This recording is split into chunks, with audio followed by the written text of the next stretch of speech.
Hello everyone, आज हम पढ़ने वाले हैं वाच्य। और ये एक इम्पॉर्टेंट टॉपिक है क्योंकि बहुत सारे एग्ज़ाम्स में ये पूछा जाता है। और ये 10th क्लास के पर्पज़ से भी बहुत ज़्यादा इम्पॉर्टेंट टॉपिक है क्योंकि ये बच्चों की हिंदी जो ग्रामर है उसमें पूछा जाता है। और ये इसमें क्वेश्चन आते हैं ज़रूर कि वाच्य क्या होते हैं, कैसे हम पहचानेंगे। तो आज हम इसके टाइप पढ़ने वाले हैं, जानने वाले हैं कि वाच्य होते क्या हैं। तो वीडियो को पूरा देख के जाइए, साथ में हम इसके करने वाले हैं क्वेश्चन जो कि बहुत ज़्यादा इम्पॉर्टेंट है। तो आइए जानते हैं कि वाच्य क्या होते हैं। तो वाच्य इंग्लिश में कहते हैं वॉइस। क्रिया के जिस रूप से यह जाना जाता है कि क्रिया का विधान कर्ता है, कर्म है या भाव है, इनमें से कोई भी है, इसके विषय में जो कहा जाता है उसे वाच्य कहा जाता है।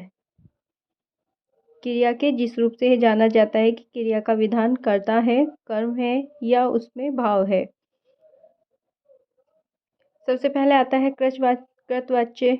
तो इसमें क्या होता है, इसके में मैं शॉर्ट ट्रिक बताऊंगी कि आप पहचानेंगे कैसे कि कौन सा वाच्य है। तो पहले पढ़ते हैं कृतवाच्य। क्रिया के जिस रूप से वाक्य का उद्देश्य कर्ता जाना जाए वहाँ कृतवाच्य होता है। इस वाक्य में कर्ता के लिंग, वचन और पुरुष के अनुसार क्रिया का प्रयोग होता है।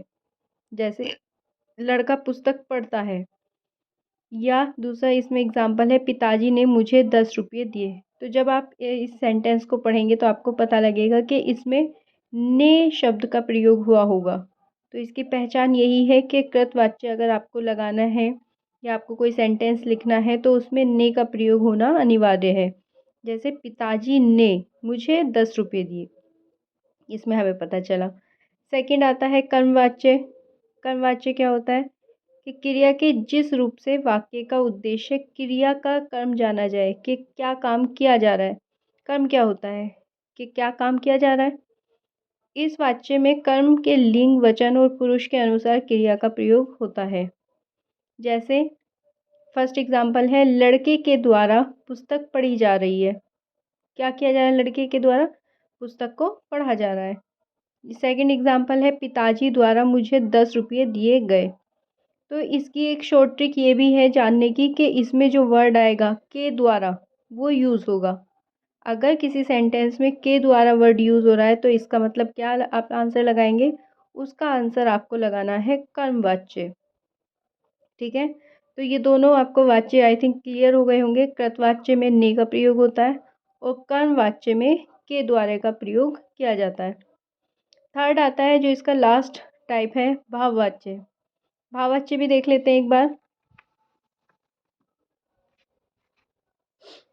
भाववाच्य होता है कि क्रिया के जिस रूप से वाक्य का उद्देश्य न तो क्रिया का कर्ता जाना जाए और न ही कर्म, बल्कि जहाँ केवल भाव की प्रधानता हो, उसे भाववाच्य कहते हैं।